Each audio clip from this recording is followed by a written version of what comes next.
E aí galera, tudo bem? Hoje a gente vai estar realizando mais um vídeo. Esse vídeo eu acho que foi um dos mais elaborados assim, que eu conto com a ajuda do Vini, tá? Antes de qualquer coisa a gente está na loja, que é a V-Unit, a gente fica na Vila Madalena, na Rua Rodésia, exatamente, no número 74. Esse é o Vini é o que é meu patrão e é meu irmão também de serviço. E uma dessas coleções dele é muito bacana, que é o Chocolate Chip. E se quiser começar falando um pouco da tua coleção, antes de a gente entrar em detalhes com as camuflagens. Dentro da coleção a matéria é bastante extensa, então a gente vai dividir em 2 episódios, vai ser uma série de 2 episódios. E além de falar dos padrões, das variantes do Shock Chip, da criação, toda a estrutura e do legado que ele deixou depois que os Estados Unidos encerrou a utilização dele, a gente vai passar alguns conceitos e algum vocabulário dentro do nosso meio, que isso ajuda a afinar o entendimento das pessoas que são leigas ou que têm um conhecimento não tão aprofundado em relação àquilo que a gente fala ou que a gente põe na nossa página. Então a gente vai utilizar de conceitos, explicando esses conceitos para que isso fique mais claro, mais mastigado para todo mundo. Show. Você quer começar aquela overdose de informação? Como é que você quer fazer? Eu vou começar então falando da parte histórica, criação, informações gerais. Depois eu vou mostrar algumas as variantes dos uniformes que foram produzidos pelos Estados Unidos nesse episódio, tá? Então, assim, o projeto do Shock Chip ele foi desenvolvido em 1976. Ele foi desenvolvido em 1962. Os Estados Unidos, antevendo a necessidade de uma intervenção nos conflitos árabe-israelenses naquela época, começaram a desenvolver esse projeto, tá? A base desse projeto foram os desertos noroeste dos Estados Unidos, na região ali da Califórnia e do Arizona, mais exatamente no deserto de Mojave. Então eles faziam para esse projeto fotografias aéreas e fotografias de satélite para avaliar a extensão das montanhas e a incidência de sol. Então, com isso, eles criaram o padrão em 62, e ele consistia em 6 cores. A base do padrão, ele é o tan. Vamos definir que é um caqui claro. Esse caqui, ele é sobreposto por três tonalidades. Uma que é o pale green, que seria o verde pálido. Ele não parece muito verde aqui, mas a denominação é verde pálido. Então são faixas extensas do verde pálido e faixas extensas de 2 tonalidades de marrom. Isso confere aí a visualização das montanhas do alto. E sobreposto a todas as cores foram colocados, eles chamam de pebbles, que seriam, não é granito, seriam os pedriscos e a sombra deles no chão. Então a parte branca seriam as pedrinhas e o preto é a incidência de sol causando uma sombra no chão. Então ele surgiu como um padrão de 6 cores de deserto, que seria, não é a primeira versão, porque antigamente eles utilizavam ali um padrão reversível verde e o desert, o Mitchell também, né? O Frogskin e o Mitchell. O Brasil ele foi muito adepto disso. Só que eles nunca foram produzidos em escala, não foram utilizados. Ainda em 62, um pouco depois de 62, a situação ali no Oriente Médio deu uma diminuída. Então o projeto foi temporariamente deixado de lado. No decorrer da década de 60, ali para 67, se não me engano, houve a Guerra dos 6 Dias. Deixa eu olhar só na cola aqui, só para eu não falar besteira. É isso aí. Então em 67... é tudo, viu? Exato. Muita a Guerra dos 6 Dias, que foi a disputa ali da Península do Sinai, eles retomaram o projeto, mas não tinha nada pronto ainda. O uniforme, ele veio ser emitido, a primeira versão dele em 1976, e não foi uma produção em larga escala, foram pequenas produções para pequenos grupos, em geral de observação, que atuavam ali naquela área. Né? Especiais, né? Exato. São os primeiros que recebem material assim, de teste e tal. Aí, então, passando 76, quando o uniforme foi colocado a primeira versão, um pouco depois ele foi introduzido na produção formal, que foi em 1981, e por isso é dado junto com o nome do Woodland o M81. Então o Woodland é o BDU, que é o Battle Dress Uniform, e o Deserto Seis Cores é o DBDU, que é o Desert Battle Dress Uniform.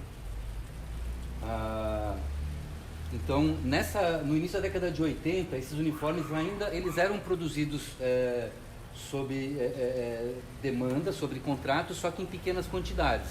E eles foram utilizados ali em operações, eles falam de treinamento militar na região do Egito, era uma operação bienal chamada Bright Star, e ele também por forças de observação da ONU, pela Forcecom, criada pelos Estados Unidos.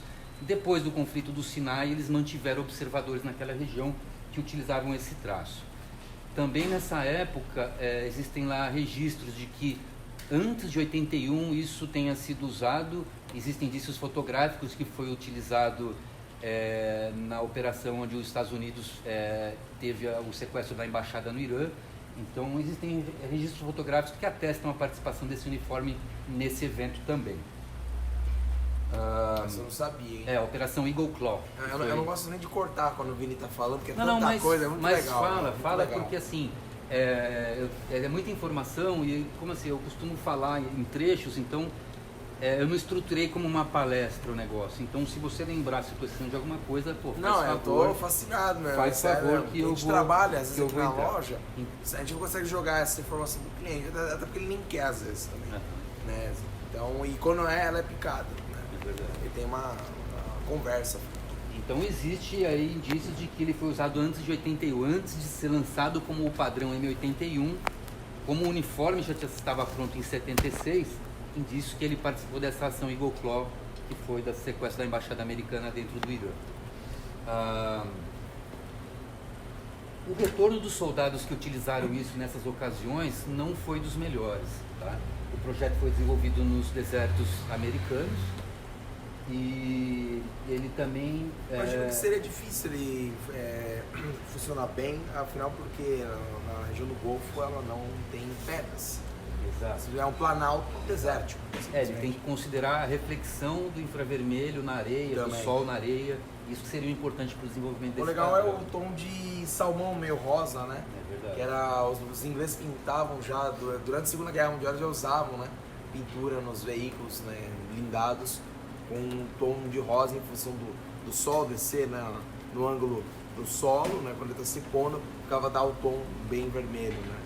Bem bacana, esse meio rosado. Nesse meio tempo aí de 76 para 81, ele também participou, de 76 a 85, ele também há registros aí da participação dele na primeira intifada e na primeira e na segunda guerra do Líbano. Então o retorno que os soldados deram em relação a esse uniforme, diziam que ele não era apropriado por algumas observações, que eram o seguinte: esse uniforme ele tinha, assim como o BDU, ele tem os reforços de cotovelo, e esse, diferentemente do BDU, todos que foram produzidos nos anos 80, eles têm essa forração interna, tá? Ele é uma... Abre aqui. Opa, claro. Ele é uma capa que ajudava a proteção do sol, só que isso debaixo da mochila esquentava muito. E os soldados diziam que a parte preta da tintura aqui, ela esquentava excessivamente e demorava também para liberar o calor depois que baixava a incidência do sol. Então que isso não era apropriado. As botas, inclusive, passaram por essa reforma na mesma época, uniformes. Muito bacana. Mais ainda em relação ao aquecimento do uniforme, pelos patches ali, pelos reforços, ele era feito nessa época 50-50, confere aí pra mim.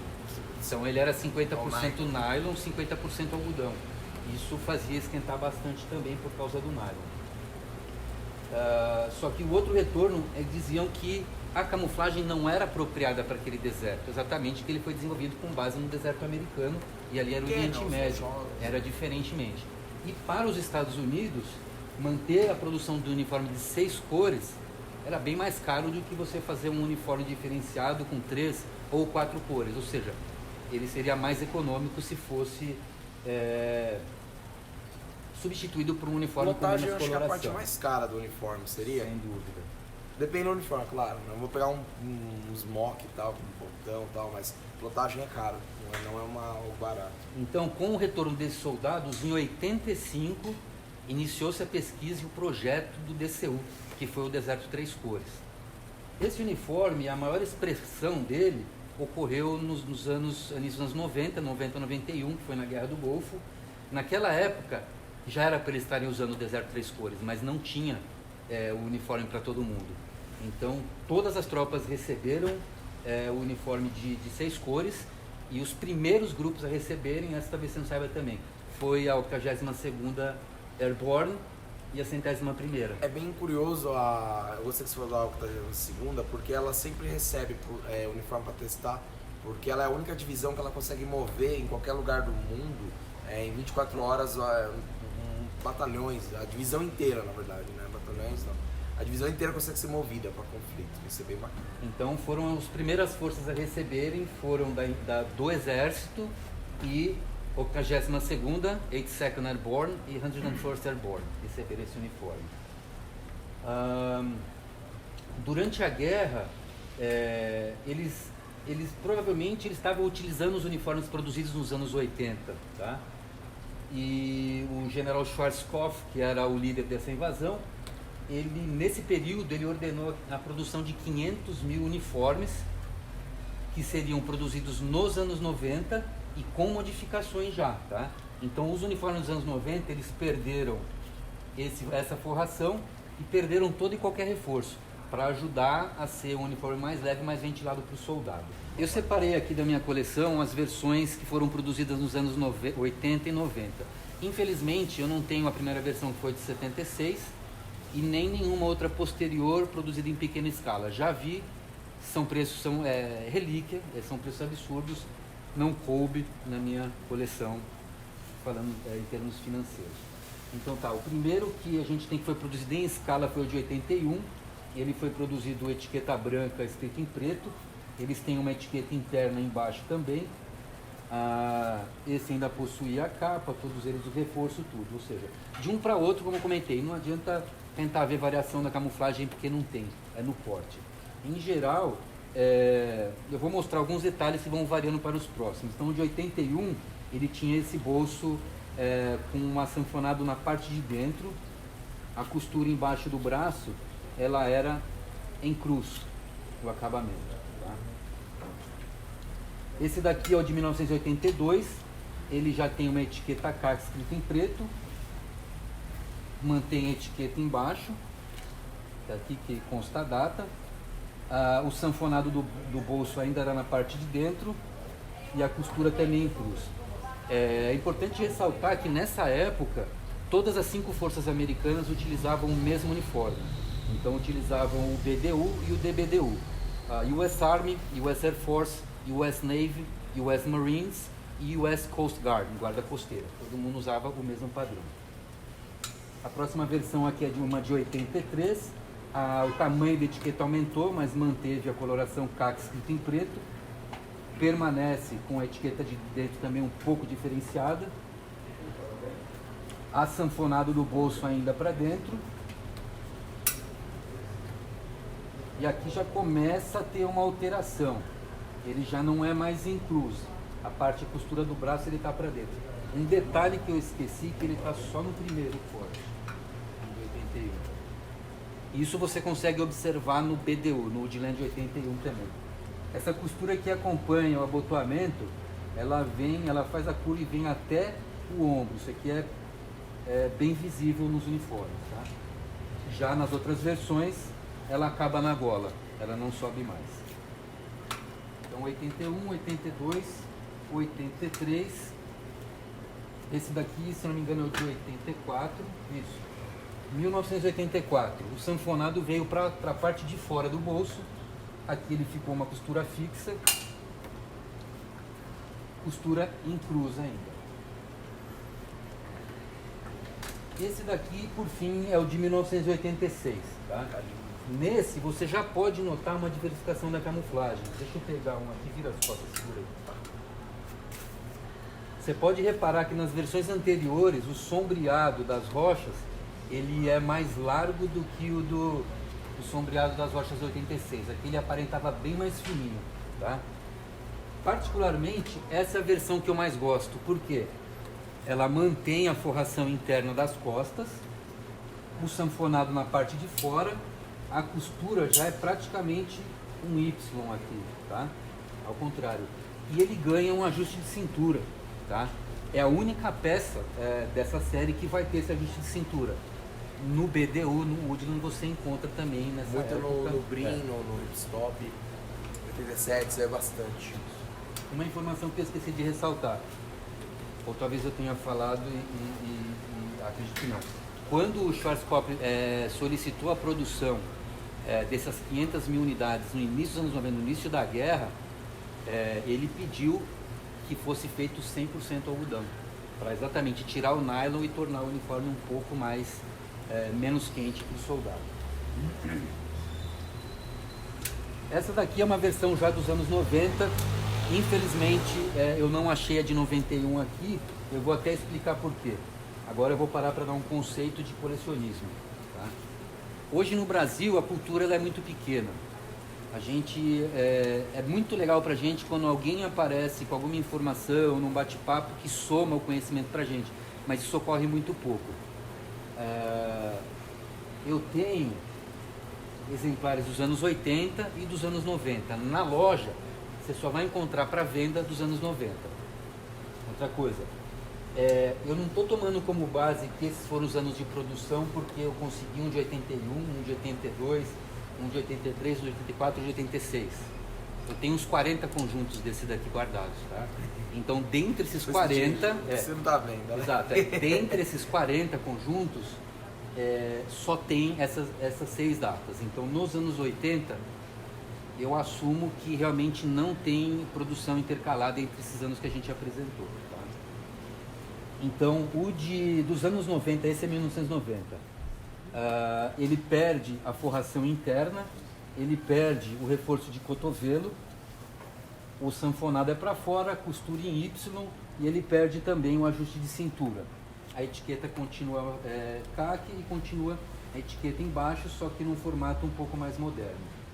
Então é o seguinte, hoje no Brasil não existe uma distinção pela data de produção do uniforme, tá? Na grande maioria dos casos. Então por que eu não tenho isso aqui? Porque se eu colocar um dos anos 80 e um dos anos 90 na Arara e pedir R$250 dos anos 90 e pedir 400 numa peça, o cara vai se espantar e dizer que é a mesma coisa. Então, para evitar uma situação que pode ser constrangedora para mim, ou a minha resposta pode ser constrangedora para alguém, eu retiro isso. Se você chegar aqui e perguntar, poxa, eu estou procurando o uniforme dos anos 80, para você eu vou vender.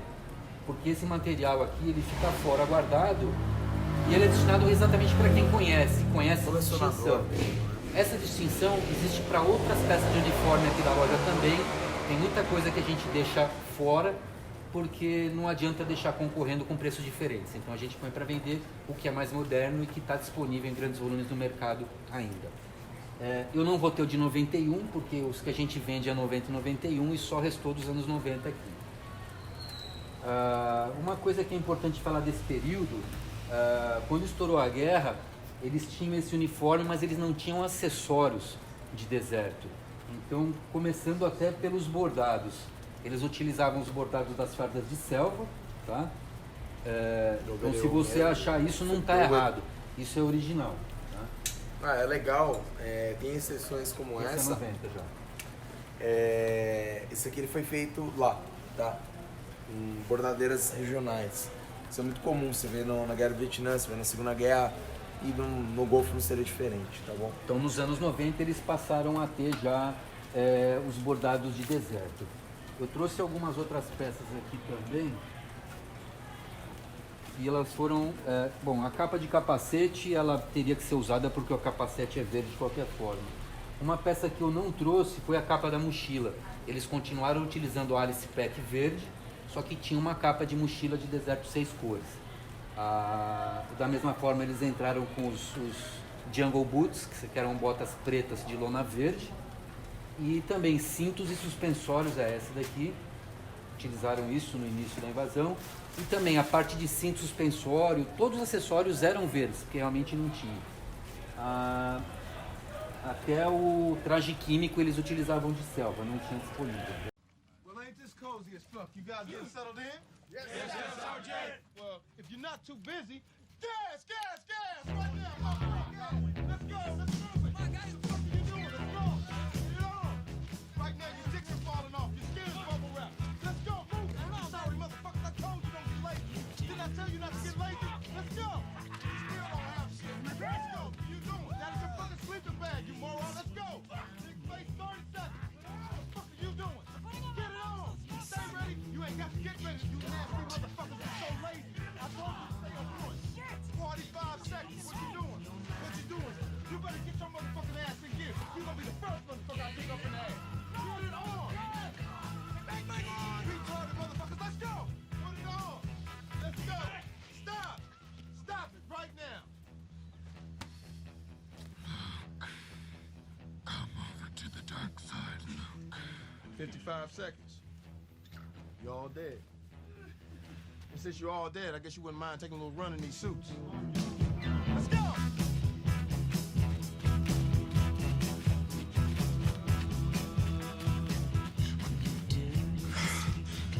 Swamp it, if you don't pick it up, I'm gonna shoot you in your fucking foot! Move it! O Woodland. Então, assim, a minha coleção, eu demorei para cair na real. Então, segue um outro conceito. Para quem é colecionador macaco velho, não precisa nem prestar atenção. Para quem é novo, é bastante interessante absorver isso. E para quem está numa coleção já está se perdendo, vai ser fundamental. O principal de uma coleção é você ter foco. Você tem que escolher ou um padrão, ou uma época, ou um país, ou um conflito. Porque se você começar a reunir peças militares, como eu fiz, você vai juntar um monte de coisa e não vai gastar muita grana e não vai chegar a lugar nenhum. Então, antes de montar a loja, É tipo eu. a hora que eu me vi, eu não era colecionador, eu era acumulador compulsivo. Quem gosta desse ramo é tudo acumulador, viu? Exato. Eu não conheço um que não é. Então, assim, esse acúmulo compulsivo me permitiu iniciar a loja com o que eu tinha. E eu aprendi que o negócio era ter foco se você quiser ter uma coleção. Então, o meu foco foi o Deserto Seis Cores, porque nessa época eu tinha 17 anos, foi uma guerra muito televisionada e eu fiquei na frente da televisão horas, dias e recortes de revistas e jornais. Então eu juntei uma bibliografia, devo ter em algum lugar. Ninguém te mostra. Então por isso eu cheguei nesse ponto. Só que aí é o seguinte, você começa a descobrir variantes, né? Então uma outra peça que foi remediada foi a capa do colete balístico, tá? Então a gente tem por baixo aqui o Alice, colete Alice, né? É o PSGT. PSGT, desculpa. Com a cobertura de Deserto Seis Cores, porque não tinha o colete naquela cor. Uma peça que eu consegui muito recentemente, que eu não conhecia, foi um smoke de atirador. Tem uma outra peça que eu não achei, ela deve estar ali, que é o Anorak. Né? O Anorak é muito Esqueci louco. de pegar. Ela tem reforços aqui nos ombros para a coronha da arma. Né? Você acordou do botão? Marrom café. Bem legal. Ah, essa aí é a joia, né? E assim, no momento que eu já estava com a coleção quase completa, era dito assim, a guerra foi muito rápida, não foi feito o casaco dessa cor, o M65 Jacket, que era o padrão na época, que já tinha o de selva. E a gente ficou anos pesquisando e conversa com um, não existe. Eis que me surge o Santo Grau. Aqui, ó. Para quem ainda acha que não existe, esse aqui é o M65 do Deserto Três Cores, produzido no mesmo fabricante com os mesmos acessórios do material americano. Então ele é produzido em fábrica americana. Mas é curiosidade. Só que assim, observando bem, ele me trouxe indícios de que o foco que eu tinha escolhido, ele estava deixando de ser pequeno e passando a ser um pouco mais aberto. Por quê? Ele tem a etiqueta no mesmo padrão do americano, ele tem aqui instruções de lavagem em inglês, só que em cima ele está todo escrito em árabe. O que aconteceu? A guerra foi muito rápida, foi de agosto de 90 a fevereiro de 91, e o Schwarzkopf fez uma produção imensa e aquilo sobrou. Então a Guarda Nacional do Iraque e o Exército começaram a assumir o surplus do americano. Essa peça já não é surplus, ela foi produzida para compor o uniforme, porque eles passariam a enfrentar períodos frios também. À noite, muito Exato. frio no deserto. Então, eu achei, quando eu recebi essa peça, que eu havia completado a coleção. Além deles, a gente tem alguns outros acessórios, que é Patrol Cap. O Patrol Cap é bem raro de conseguir. Esse foi o único que eu consegui até hoje. Os Bunny Hats, tenho alguns de alguns anos também. Esse aqui é dos primeiros, é 81. Por curiosidade, eles não têm os bonzinhos lá no... É, Você precisa colocar vegetação nele. Eu trouxe para minha coleção para fazer loadout mesmo. Isso daqui, a maior parte, ele é produzido ali na região do Oriente Médio, tá? Mas é muito bem feito, viu? Todo o material bem CAC spec total. você vê que ele é produzido com o mesmo padrão, o mesmo tecido e mesma qualidade do material americano. Tá? Uma outra peça que tem é o porta-cantil de Esse é do 2 governo quartos, americano mesmo. Esse produzido, etiquetado, tudo. Então todo esse material compunha o traje. Bom, ainda como peças acessórias do uniforme, foi criado na época, na verdade o projeto também é antigo, mas eles lançaram o padrão que era o deserto noturno. Então, assim que caía a noite, eles tinham que sobrepor o uniforme normal pelo Night Desert. O curioso é assim, que eles chamam de shell, porque ele só funcionava sendo utilizado por cima do uniforme tradicional, porque ele não tem a forração do bolso, tanto na parca quanto na calça. Tá? Então, esse bolso de cima você também utiliza o vão para utilizar o bolso de baixo. O único bolso que é funcional é o traseiro. Aqui também uma abertura para utilizar o bolso da perna da calça. Bom, gente, eu acredito que é isso. Se eu tiver alguma informação que tiver faltado, eu vou colocar no segundo episódio. E no segundo episódio a gente vai falar sobre o legado do Shock Ship ao redor do mundo. Eu não vou dar mais detalhes aqui agora, deixar um pouco de suspense. A gente tem muito material para mostrar desse legado. E vamos passar uma relação também de todos os países que utilizaram e utilizam desse uniforme. Tá?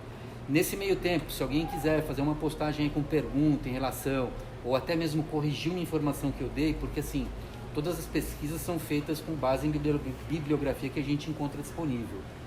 O que eu encontro para pesquisa pode não ser tudo. Então, se você tiver alguma informação que sobreponha, ou seja divergente da minha, por favor, vamos discutir, traz a informação. Tem um ano diferente, põe essa informação para a gente levar isso e buscar realmente o que está válido dentro desse assunto que é o Deserto 6 Cores Shock Ship. Nesse próximo vídeo a gente também vai continuar falando sobre o conceito de colecionismo e sobre um outro conceito, que é o de famílias de camuflagem. Tá? Então isso fica para o próximo aí, gente. Obrigado para quem acompanhou. Se você tiver um loadout, uma peça Shock Ship, tira uma foto e posta nos comentários pra gente ver também. Galera, valeu. Eu não vou falar muito não, sendo que eu fiquei quieto hoje, fiz alguns comentários só porque eu tô morrendo de ressaca. E agora são 9 horas da noite e a gente trabalhou o dia inteiro, então a gente tá morto, né? Eu, pelo menos, tô podre. Você mandou muito bem. E o Vini vai ser ele vai estar muito ligado a gente nos próximos episódios, não só do Chocolate Chip, tá? Eu vou usar mais você. Então, o que eu ia propor é o seguinte, eu entrar e fazer considerações finais no fim. Gostaria. Anotando informações que eu tenho que ficaram dos vídeos de vocês, eu entro no fim e faço considerações finais. Eu gosto quando você dá aquele fumão assim. É da hora. Não é isso, é aquilo. Gente, então é isso aí. Obrigado, Vini, meu irmãozão. Daqui a pouco vai pegar a estrada pra Cotia. Valeu. E é isso aí, galerão. Valeu. Nos vemos até a próxima.